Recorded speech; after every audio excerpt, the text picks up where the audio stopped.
Ini ya, jadi ngaji saya di YouTube itu dari awal sudah saya ikhlaskan lillahi ta'ala, dan otomatis secara sanad itu tersambung. Yang ada syarat ketat itu kalau mau jadi mufti.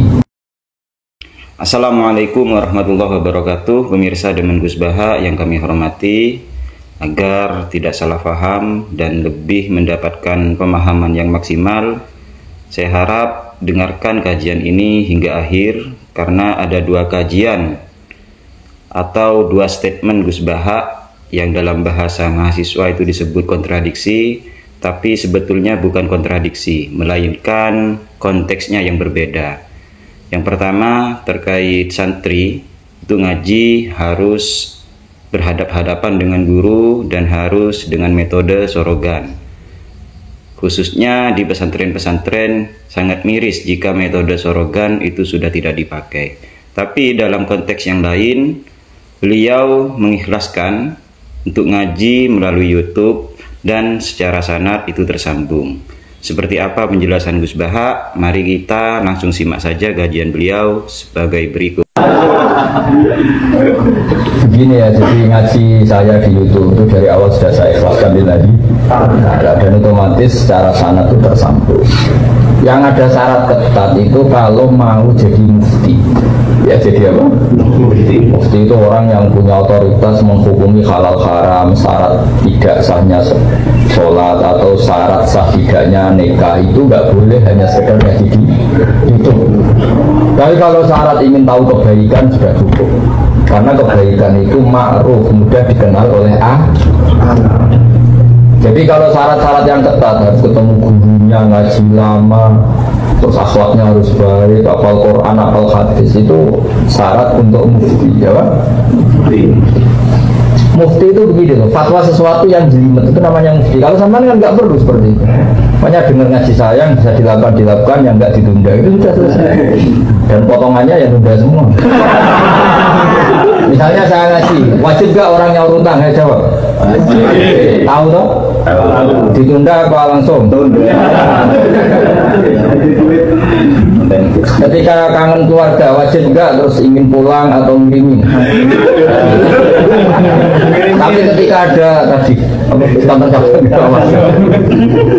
pikirannya mulai macam-macam. Ya. Kenapa kalau mufti syaratnya ketat? Karena mufti itu akan menimbang hukum yang kayak iya kayak tidak. Itu harus orang alim, nggak boleh hanya lewat itu.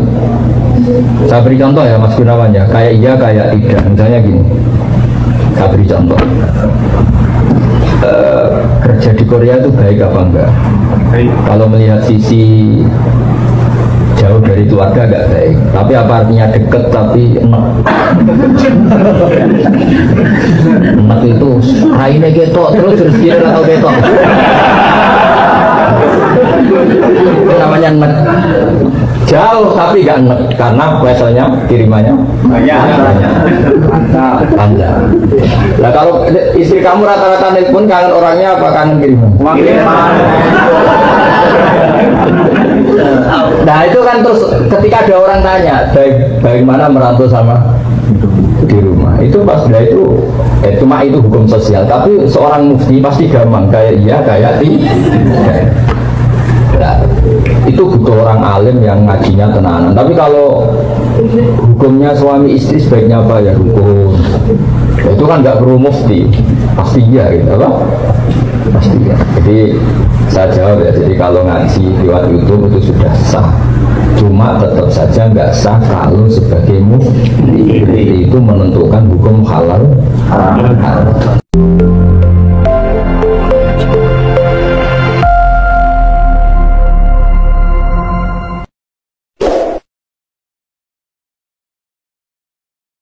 Saya punya kitab banyak karangannya Basim Asy'ari, karena saya punya tulisan banyak tentang Basim. Mungkin bahkan yang belum didokumen oleh keluarganya, karena Basim dulu teman akrab beliau saya, namanya Raden Fauzan. Fauzan itu bin Maksud. Itu ketika kitab-kitab dulu itu silih-silihan, karena dulu beli kitab itu mahal. Dulu buyut saya itu, buyut saya dari ibu itu dibelikan kitab, buyut saya dari bapak itu belikan ithaf, itu sampai jual sapi. Saking mahalnya kitab, sehingga Saya masih ingat bahasa hal itu kalau belajar di Geladak saya. Itu tafsir Bedawi itu ada tulisannya Mbah Mufid, ada tulisannya Ki Zubaidi, terakhir dipakai Kiai Sahal Mahmud. Jadi satu kitab dipakai sekian apa? Generasi, saking susahnya apa? Kitab. Terus dulu orang belajar itu ya serius. Korok tu alas syekh. Jadi dulu itu murid baca di depan kiai, kemudian dibenarkan atau disalahkan. Sekarang enggak. Kiainya baca, muridnya ngantuk, omongan sendiri. Terus dengan bangganya merasa saya ini muridnya Mbah Mun, muridnya Gus Baha. Itu innalillahi wa inna ilaihi raji'un. Ini enggak benar. Karena dia sebetulnya tidak mustaqil. Kecelakaannya lagi, metode pelatihan bahasa Inggris, bahasa asing itu pakai metodenya ulama dulu. Orang kalau kursus Inggris itu dilatih disuruh ngomong sampai aksennya Inggris, konversasinya gaya Inggris, sehingga mereka pinter. Itu metode kita. Dulu nggak ada guru bacakan murid, itu udah ada murid bacakan guru. Makanya kenangannya Imam Syafi'i, qara'tu ala Malik al-Muwatta, saya membaca Muwatta di depan Imam. Sehingga murid pinter sama goblok ini gurunya tahu. Nanti kalau bacanya bener terus disahkan jadi kiai. Karena terus di rokokan sampai omong-omongan tetap jadi kiai. Padahal kiainya saja nggak tahu dia pinter gak aja nggak tahu. Nah ini termasuk sanad yang munqati'. Makanya saya ini nyesal senyesal-nyesalnya. Di tradisi pesantren sekarang ngaji sorogan itu jarang. Saya alhamdulillah sampai sekarang masih ada beberapa santri yang ngaji sorogan mahali sama saya, termasuk beberapa besarang masih sorogan sama saya. Karena Mbah Mun itu nggak mau ngasih sanad kecuali sorogan. Jadi dulu saya ngaji sama Mbah Mun, cucu kandungnya Mbah Mun mau sanad mahali gak langsung Mbah Mun, harus lewat saya karena Mbah Mun sudah tidak sorogan mahali karena sudah sepuh. Nah pentingnya sorogan itu orang mustakil, murid ini mustakil, bacanya apa ini mustakil. Jangan sampai ngalami misalnya ada murid tanya, Gus, walam tarjiman itu maknanya apa? Saya yang kecelok orang alim saja nggak tahu maknanya lam tarjiman.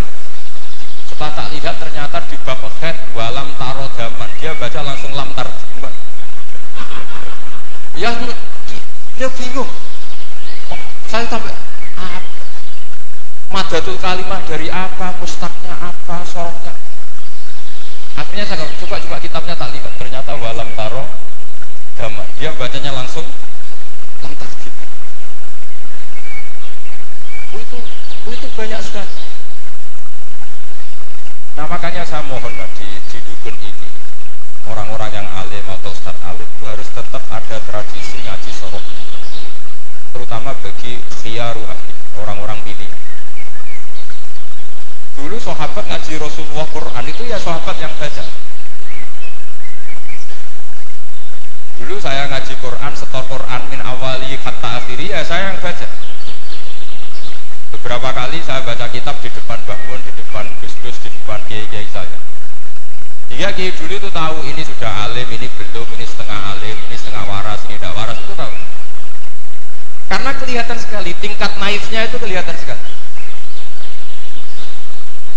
Misalnya ada anak baca misalnya begini, An Abdillahi bin Amrin. Itu gurunya pasti tahu. Lucung kok Amrin ada wawunya, berarti bener. Kalau An Abdillahi bin Umaro, itu gurunya langsung tahu. Nah sekarang itu enggak. Murid itu hanya mendengarkan, sehingga kadang-kadang ada orang itu baca Ibnu Ubay bin Ka'ab, itu dibaca Ibnu Abi, anaknya bapak ini senrah kue jebuk. Jadi ini kecelakaan seperti ini nggak boleh terjadi. Ada lagi murid yang tanya gini, ini setengah pinter tapi ya setengah goblok. Saya pernah sorogan fikih ditanya, tidak boleh nikahi zaujatul ab. Saya ulang lagi ya. Wala tankihu manakaha aba'ukum minan nisa illa matasalam. Tidak boleh menikahi istrinya bapak. Itu orang Jawa langsung protes, Gus, bojone bapak ra ibuku. Itu setengah pinter setengah goblok. Setengah pinter karena di Jawa rata-rata orang itu istrinya satu. Artinya kalau bojone bapak ya mesti ibunya dia. Tapi kalau dibaca di Arab, wong Arab itu kan bojone papat, sing telu gonta-ganti, sehingga bapaknya ini kadang pernah nikah sampai 10 orang. Paham ya? orang Arab, mungkin orang Jawa Timur ya rodo Arab, banyak kiai yang istrinya ada satu kan. Nah sebetulnya orang Jawa Timur yang paling tidak eskal karena tahu lagi ya. Jika dia tanya, Gus, bojone bapak ora ibu, mosok wong kok dilarang kawin bojone bapak? Yo mesti wae ra bakal wong bojone bapak itu ibu. Dia protes, kenapa harus dilarang wong karuan nggak mungkin terjadi. Tak terang.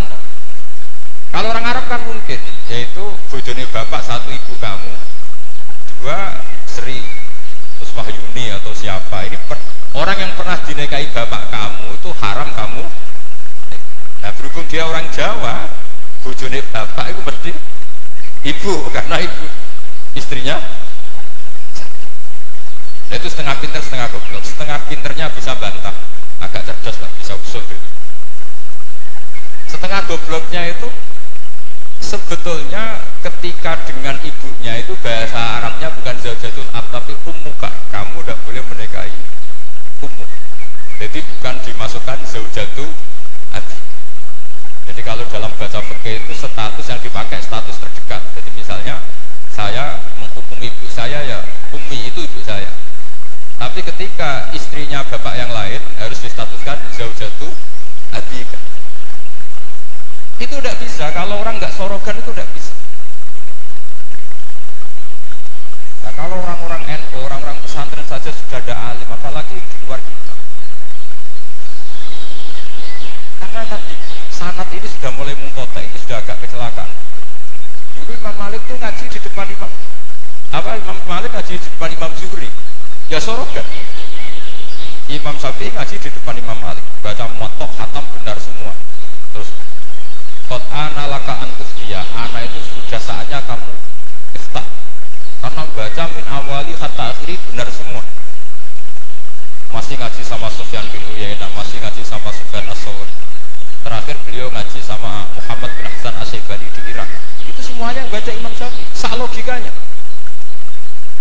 Terakhir dites begini Imam Syafi'i, sama sih. Saya termasuk sering baca kitab Risalatus Syafi'i. Saya sering baca kitab sering baca kitab Risalatus Syafi'i. Itu dites begini. Kata Sufyan as-Sawri, ya Aba Abdillah, kalau manggil Syafi'i itu Aba Abdillah, ma makna hadisi la tuharrikut tayra min makinnatiha. Gurunya yang satu tidak baca makinnatiha tapi min wakanati. Jangan gerakkan burung dari sangkarnya. Kalau sampai yang gede itu dijawab ini, kurang penggawean apa, ngubrak-ngubrak manuk kan gitu. Tapi Imam Syafi'i dengan fasihnya menerangkan orang Arab itu kalau mau pergi itu tatoyur itu pakai ukuran terbangnya burung. Nah dibusah terbang ke kanan ila aimana berarti alamat ba. Kalau berterbang as'amah atau aisaro berarti. Itu kalau ada burung di hutan terus digusah. Kalau nggak ada burung di hutan, dia memang nyimpan burung diletakkan di kurungan, tapi kurungannya dibuka terus diubrak.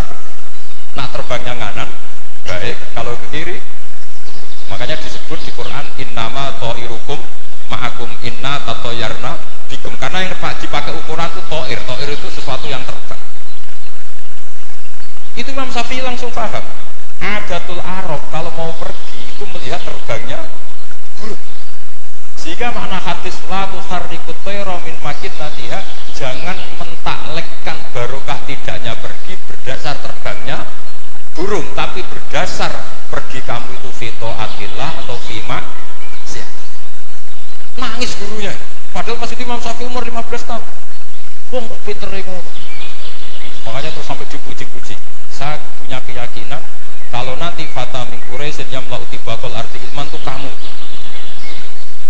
Padahal teksnya hadis hanya gitu, jangan gerakkan burung dari sang. Itu dulu mungkin orang alim sampai seperti itu mungkin karena ngajinya sorotan mustaqil. Saya beberapa kali dites bang, toro kowe naib Indonesia itu fasik tau orang dijawab fasik ya rotok fasik untuk mel-melan terus. Nah dijawab fasik podo karo ngukumi nekai wong sak Indonesia gak sah mergo waline napa? Nah, kalau pengalaman karena kalau sering ngaji sama Mbah Mun pengalaman. Jenengan ra kepengin nek saya Indonesia sah. Iya aku kepengin sah. Nah ngoten tak hukumi boten fasik. Itu Mbah Mun suponengnya saya sampai diabung itu kan gitu. Kalau orang Arab nak seneng diabung bombonan. Kowe muridku tenan. Karena itu memang jebakan. Jadi ya sudah seperti itu mungkin kalau ngaji sorokan. Kita ngaji kilatan yang menyenggaki sholawat tok. Sholawat iki. Oh semata ana wong tenan. Amit tenan. Loh kenapa? Sholawatnya baik, tapi Jibril juga gak paham. Sholawat itu kan kalimat apa kan juga jelas. Coba diterkip. Nabi Muhammad sholli alaih. Sholli itu malah perintah. Berarti kiaimu sholli alaih. Berarti Pak Yai, kue semua itu sholawat kan gitu. Itu kalimat yang salah. Nah iya, waqala Rasulullah sallallahu alaihi wasallam. Terus muridnya muni sholli alaih. Berarti kan kalau dimaknani kan sholli maca sholawat sira Pak Kiai. Ada yang atas mun dengan mohon sing maca sholawat. Nah berhubung itu bahasa Arab gak ketara salah kan gitu. Adat-adat ngono iku marani. Itu naif. Mestinya kan qala Rasulullah sallallahu alaihi wasallam paling gak ada domir mustatir yang kembali ke Allah. Saya kalau terus muridnya bilang apa? Sholli alaihi, coba sampean maknani sholli alaihi. Sholli ya Syekh alaihi ala nabi. Kacau nggak kira-kira dengan dengar orang yang ngerti itu. Tapi alhamdulillah banyak yang nggak tahu sehingga ya alhamdulillah. Makanya saya berkali-kali muji orang bodoh itu barokah. Ora salah wong.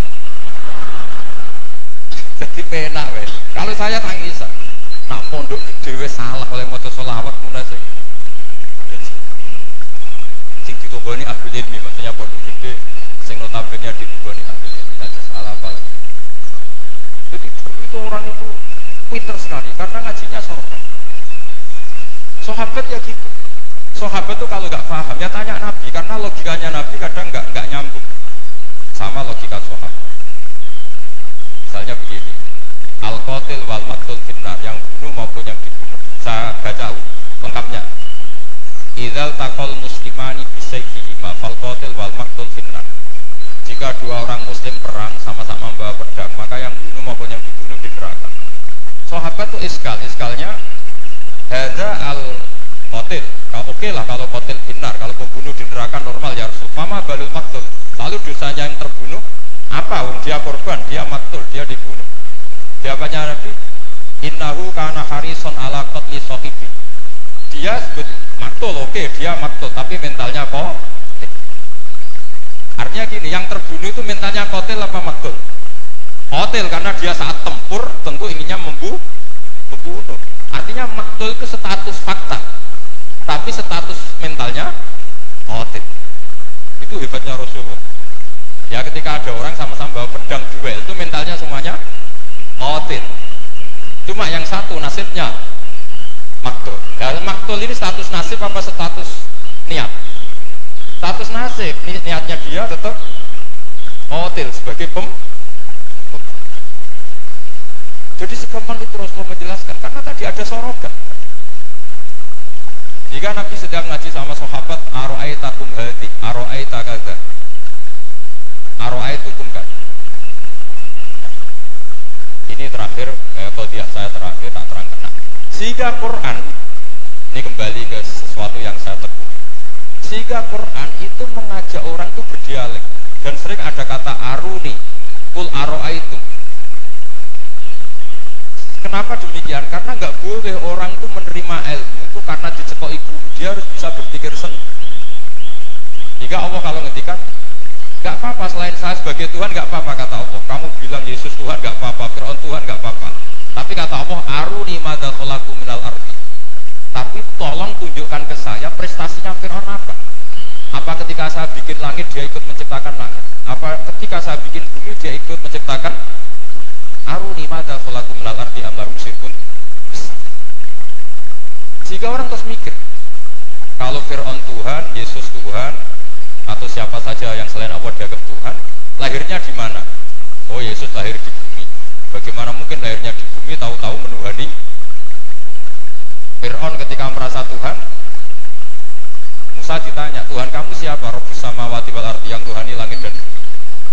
Terus kata Fir'aun, ya Haman ibnili sorhal ali abdul asbab. Sudah, saya mau bikin piramida, mau lihat Tuhannya Musa. Terus soal di bumi, kata Fir'aun, ma'alim tulakum min ilahi wiri. Saya jalan-jalan kemana-mana, setahu saya yang dituhankan saya, kata Fir'aun. Nabi Musa ganti argumentasi, bilang Rabbukum wa rabbu abaikumul awwalin, yang nuhani nenek moyang kamu. Itu semua hadirin langsung sadar, iki nak Fir'aun pangeran, buyute rati pangeran, kan pangerannya datang terlambat. Kan Fir'aun punya bin. Fir'aun itu nama gelar kayak Hamengkubuwono. Fir'aun 1, Fir'aun 2, Fir'aun 3, Fir'aun kan gitu. Makanya zaman Nabi Yusuf itu rajanya juga namanya sudah Fir'aun. Zaman Nabi Musa juga Fir'aun, karena itu gelar. Artinya begini, kalau Fir'aun itu Tuhan, berarti mbah-mbahnya tanpa Tuhan, karena Tuhannya datang terlambat. Itu dilatih. Sehingga Quran itu sering ngendikan aruni, aroaitum itu diulang. Ngaji sorogan itu pentingnya seperti itu. Santri akan tahu ini bacanya ya jibu apa ya jubu. Kalau di hadis al-Islam ya jubu ma qabla, mergo maknane yaktok. Jadi ketika ada seorang sahabat lama sekali kafir dulu, ketika Islam dia ngeluh, ya Rasulullah, setelah saya Islam apa dosa saya zaman jahiliyah diampuni. Terus Nabi ngendikan al-Islamu ya jubu ma qabla. Itu bacanya bukan ya jibu tapi apa? Ya jibu yaktok. Nah kalau pas ini kamu baca ya jibuan, al-Islamu te Islam ya jibu, pusing kamu. Itu kalau gak sorokan gak bisa. Jadi saya mohon sanad ini gak boleh hilang, karena yang punya khazanah kealiman itu kita itu maksudnya pesan. Kalau kita saja tidak alim, apalagi di luaran kita. Ini bukan urusan suudon atau menstigmasi, enggak.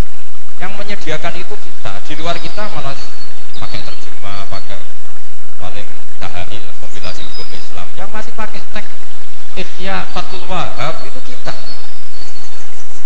Karena Fathul Wahab Ihya berdusi nanti sawangan. Dia ini dewi mau terjemahan. Ngaji ini ngambil laptop, apa ngincang-ngincang perkara terjemah. Sinalillah wa inna ilaihi raji'un. Itu bukan apa-apa, sebenarnya orang tidak alim itu tidak apa-apa, tidak dosa. Tapi kan masalahnya sing alim lah, yuk gaya ini kok orang alim. Cuma ini masalah kan itu. Kalau ngaku bodoh kan jurah gelem ya. Dulu itu tidak seperti itu. Sehingga Nabi Ismail misalnya, Nabi Ibrahim itu Nabi itu diperintah Allah mesti benarnya. Ini arafil manami anni atbahuka. Saya bermimpi, mimpi Anbiya adalah wahyu, bahwa saya disuruh nyembelih kamu. Apa kata Nabi Ibrahim? Fangdur madataro. Lalu menurut pendapat kamu gimana? Karena mulai dulu enggak. Jadi tradisi di kampus dua arah, mahasiswa disuruh mikir, disuruh cerdas. Itu dulu kita sebelum ada kampus, para nabi sudah punya tradisi. Murid itu mustaqil bil fikr. Murid bisa mikir sendiri. Fangdur madataro. Menurut pendapat kamu gimana Ismail? Supaya apa? Kalau Ismail betul-betul nanti disembelih, itu dia tidak hanya nurut Nabi Ibrahim tapi memahami, jika dapat ganjaran dua kali, nurut bapak ya nurut pangeran, atau nurut pangeran ya nurut bapak. Fantur madataro qala ya abatif almatu. Jadi tidak mentang-mentang Ismail, aku dikongkon pangeran nyebelah kowe, ayo nang tak sebelah, tak boleh bantah, nurut. Tidak ada seperti itu. Itu lagi-lagi yang ada itu di ngaji. Kemudian saya sekarang cerita masalah sorogan. Saya beberapa kali punya kenangan, bahkan karangan terakhir beliau Al-Ulama Al-Jad itu. Tiap ketemu mesti disuruh baca itu. Sampai saya pas haji sama beliau ya baca itu di Ujami Bari Rasulullah. Ketika saya di Sarang, dia Syawal ya baca itu. Sampai kitab itu untuk murid-muridnya identik dengan saya karena saya sering. Bahkan di kitab saya paling banyak oret-oretan tulisan tangannya Mbah Mun, karena beliau tahu kalau saya menekuni kitab itu.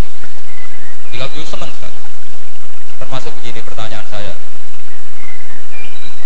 Menurut Imam Syafi'i, zakat zuhur itu kan hanya yang muqtah, kayak makanan pokok, kira-kira kayak padi kalau di Indonesia. Tapi Mbah Mun dulu itu sering guyon gitu.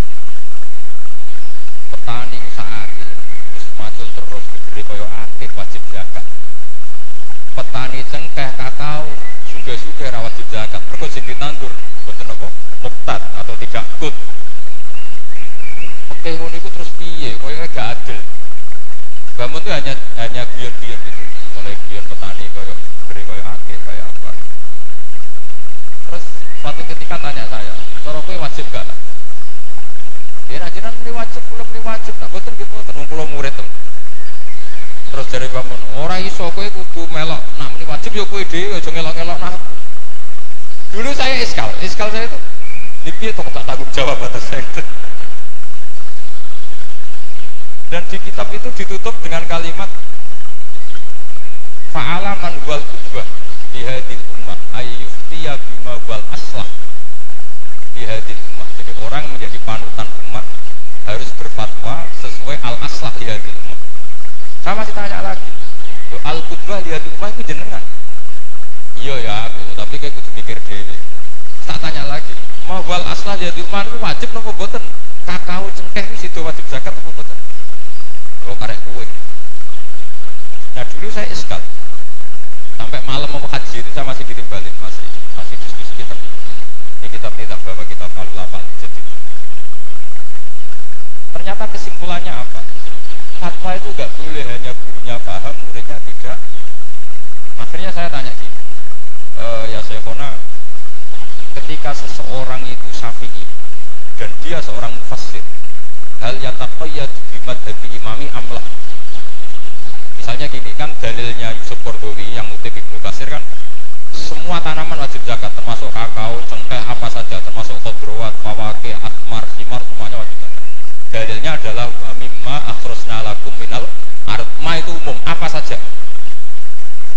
Nah pertanyaan saya ke Mbah Mun, apakah seorang mufassir itu terikat madhab imamnya sehingga ma yang umum menjadi hanya yang muqtad? Apa tetap bebas karena ma itu umum? Terus ya beliau mau kecil-kecilkan ya, tapi yang beliau sempat komentar al-fawakih wal khudrawat sekarang aksaru iktisodian secara ekonomi lebih prospek, harusnya wajib. Nah, saya kenapa cerita panjang lebar ini supaya jangan sampai pondok-pondok yang belajar Fathul Wahab, belajar Ihya, belajar Fathul Mu'in, kemudian kita dianggap orang yang antisosial. Petani melon kaya, petani tebu kaya, sudah kaya tidak wajib zakat karena yang ditanam tidak kut.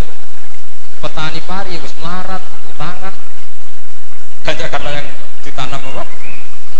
Kut atau muqtad wajib zakat. Lalu kata dunia kan terus video atau kiai. Nah ini saya mohon sekali itu murid-murid bisa memahami kalau kita itu mendiktekan pikiran kita. Nah dulu Imam Syafi'i cara belajar seperti itu. Imam Syafi'i itu dulu senengnya sama orang miskin tak ngambil karena sifatnya Nabi wa yudhil fuqara wal masakin terus baik di suma'ahum wa yumardohum wa yudhil fuqara wa suma'ahum wa yumardohum terus. Dia ketika di Mekah miskin, di Madinah mulai gundah. Imam Malik itu gaya orang. Jadi kalau duduk di kursi tinggi, babutnya itu empuk. Beliau mulai iskal, ini kiai kok kaya raya. Tapi itu dipendam sama Imam Malik. Terus ketika Imam Malik mengesahkan Imam Syafi'i jadi mufti, Imam Syafi'i tanyanya begini, setelah jenengan orang yang alimnya kayak jenengan itu siapa? Dari Imam Malik. Sakjane Abu Hanifah, tapi wongnya mati, orangnya sudah meninggal. Mungkin beliau juga bilang mati karena selevel. Mungkin kalau kita harus bilang kabudut. Biasanya memang mata bukan tufiya. Lalu siapa yang alimnya kayak Abu Hanifah? Muridnya masih hidup, namanya Muhammad bin Hasan. Kita bisa ke sana boleh. Imam Malik itu kaya, uangnya banyak, tapi beliau rumahnya ngontrak. Jadi kiai mulai dulu lebih seneng uang cash daripada apa? Sawah Tegal karena gak sesudakon. Akhirnya Imam Malik gandeng Imam Syafi'i dijak ke Baki. Dulu Baki itu pasar kafilah, rental lonta ya. Kemana kafilah yang mau ke Irak? Oh saya ya Imam Malik, bayari sama Imam Malik ini antar sampai ke Baghdad, sampai ke Kufah, sampai ke Baghdad. Dulu namanya Baghdad itu ya Baghdad, Kufah, Basra, belum ada nama Irak. Terus Imam Syafi'i disangoni uang itu banyak. Pernah saya hitung itu sekitar hampir 40 juta. Karena 1 dinar kan sama dengan 4,25 gram. Ada yang mengatakan 4,20 gram. Nah, tak hitung itu sekitar 40 juta. Imam Syafi'i mulai iskal. Ya iki melarat sing tak bela ora tau nyangoni, iki sugih nyangoni terus. Mulai rubah pikirannya. Ternyata Ki Sugih yo manfaat gitu. Dulu dia pengagum Ki Melarat karena zuhud, bebas hisab, jadi hisab apa nih orang dipompokan itu terus. Bareng ngaji di Irak, di Baghdad itu, di Kufah. Karena dulu itu satu kawasan. Ini perlu saya sampaikan. Jadi dulu Kufah itu bukan nama kayak sekarang, Baghdad Irak. Jadi saya beri contoh sedikit ya perubahan bahasa. Dulu yang namanya Israel itu kalimatun madhir. Karena Israel maknanya hamba Allah. Sehingga ada ayat wa anni faddaltukum alal alamin Bani Israel. Sekarang enggak. Israel sekarang itu nama nation, sebuah negara.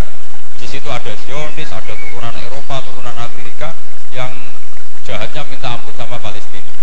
Sehingga Israel yang ini bukan wa anni faddaltukum alal alamin. Jadi itu perubahan bahasa. Dulu yang namanya makruh itu faqal haram. Itu yang disebut Allah walakin Allah habbaba ilaikumul iman wa zayyanahu fi qulubikum wa karraha ilaikumul kufra wal fusuqa wal isyan. Jadi kalau dulu Imam Syafi'i menghentikan akrahu kaza, maknanya uharrimu kaza asyaddat tahrim. Karena akrahu maknanya itu faqal haram. Tapi sekarang di definisi fikih makruh itu dunal haram, kayak rokok itu namanya. Jadi kalau bahasa dulu kamu maknani sekarang, kafir itu makruh. Kalau bahasa dulu, dia hukumnya kafir, makruh. Hukumnya syirik, makruh. Karena maknanya makruh itu dibenci. Tapi tahu-tahu ada istilah modern, makruh itu dunal haram, sesuatu di bawah haram namanya apa? Itu kamu nggak boleh terjebak bahasa itu. Dulu namanya Kufah itu satu entitas. Sehingga Ibnu Abbas pernah nasihati Said Husain, al-Kufah la tafi, wong Kufah itu rata jujur. Karbala juga gitu, dulu satu entitas. Makanya Said Husain ngintikan ini daerah mana, Karbala, ini Karobun Babalan. Nah sekarang terus jadi satu nama. Dulu Mesir itu gubernuran dipimpin Sayyidina Umar dari Medina. Mesir itu provinsi, Syria juga apa? Provinsi, semuanya provinsi. Sekarang jadi negara. Saya teruskan. Ketika ngaji di Muhammad bin Hasan As-Syaibani itu pas beliau di ruang tamu itu ngitung lataan emas. Jadi emas itu lantaan banyak. Dari satu peti dipindah ke peti lain. Terus sekarang mungkin kiai ngitung dolar. Dolarnya banyak. Jadi kesunatan kiai kalau ngitung uang itu saya di ruang tamu. Kalau ada santrinya. Ben santri ini raka kepikiran nyalami tembok. Gara-gara kiai ini duwe akeh mbok melarat itu tak kepikiran santri ini nyangoni kan. Itu Muhammad bin Hasan As-Syaibani kalau ngitung uang di ruang tamu. Banyak emas lantaan. Imam Syafi'i tambah iskal, ini kiai malah Imam Malik itu tak anggap kedunya malah parah. Tapi setelah Imam Syafi'i iskal,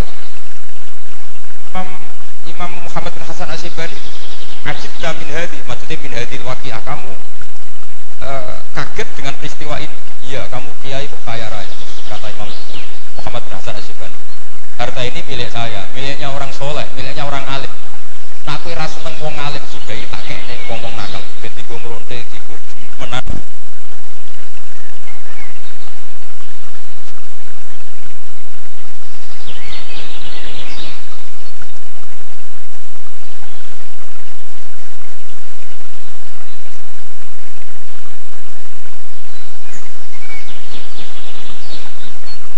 Islam kuat beli kuda kok beli khimar haram. Kok al-Islam ya'lu wala. Jadi kira-kira kalau sekarang orang Islam kuat beli Nova, kok numpak beli carry butut itu haram karena dillah, itu kehinaan. Semenjak itu Imam Syafi'i itu pinter dia. Iya. Nah, kiai tak haram no suge. Terus sing suge wong fasik yo repot gitu. Kiai tak haram no jabat, sing jabat wong fasik, amen perda nglindungi tempat-tempat mak. Itu ya terus. Nah sanad itu sampai Imam Ghazali, termasuk yang tak baca kak saya ketika bela bangun al-intisar madzhab Syafi'iyah itu saya bela diantara adalah ulama harus punya pangkat supaya otoritas itu dimiliki orang soleh. Wa amal isu wal jafa bihi ma yadfa'ul insan ala fi adiyah terus. Ada yang baca fabihi, kalau fabihi itu dari jam semenjak itu kakak saya pernah wakil bupati, Eropa pernah bupati, Gus Yasin Putra Bangun wakil gubernur. Itu panjang, sangat pemikiran seperti itu tuh panjang. Kalau kiai tidak boleh jabat, ya biar yang jabat orang fasik, nanti perdanya menguntungkan alul fisik dan seterusnya. Dan itu ulama dulu bisa menerangkan dan memahamkan pada murid-muridnya, kata ngajinya soro. Sekarang enggak ngaji ya kayak seperti ini. Makanya saya diundang, termasuk kiai paling sulit diundang, Gus Masyur. Andai kan kiai Eropa tidak datang ke saya sendiri, mungkin saya datang. Terus tenang yakin ya sudah datang. Saya itu hanya mau datang ke pernah sepuh. Ternyata pernah sepuh ya banyak, jadi waktu mata yang ngomong. Nah nanti itu ke Kiai Jamal itu, Kiai Jamal itu kan ibaratnya Basal itu sepupunya bahasa ya. Kiai Jamal kan banyak. Nah, tiap bulan kan ngajar di pondoknya Basal, karena memang sepupunya bahasa ya. Kemarin di Termas, jadi pernah sepuh ternyata banyak. Makanya ini yang nom-nom itu haram bangsa ini sudah tak maklumatkan. Karena logikanya jelas lah, aturan santri itu hormat ya sing sepuh. Nah, kiai nom ngundang aku itu, kok ngatur sing luwih tuh, jelas terus, cara fikih jelas terus. Apa meneh nom kalah pinter tambah dosa ngatur wong alim. Wes jelas cara fikih seperti itu. Kamu nggak boleh bantah hukum. Nah, kira-kira hukumnya gimana? Wong bodoh ngatur wong alim, kira-kira hukumnya. Kira-kira dosa ndak? Oh, dosa yakin dosa. Jadi sanad ilmu itu terjaga sampai seperti itu, ada dialek. Akhirnya Imam Ghazali menulis di kitab tentang syukur, juga di kitab masalah salatin. Jangan kira Nabi setelah jabat, yaitu menguasai Mekah dan Madinah, itu pahalanya kalah ketika Nabi yunda wa yudrok, ketika Nabi disakiti. Kenapa begitu? Nabi ketika disakiti diusir di Mekah, ganjarannya Nabi tetap hanya sabar toh. Oke, sabar itu mendapat pahala. Tapi ketika Nabi kuasa, maka ganjarannya Nabi bukan lagi sabar, tapi mengatur Mekah supaya layatufu bil bait uryanun wala kada wa kada.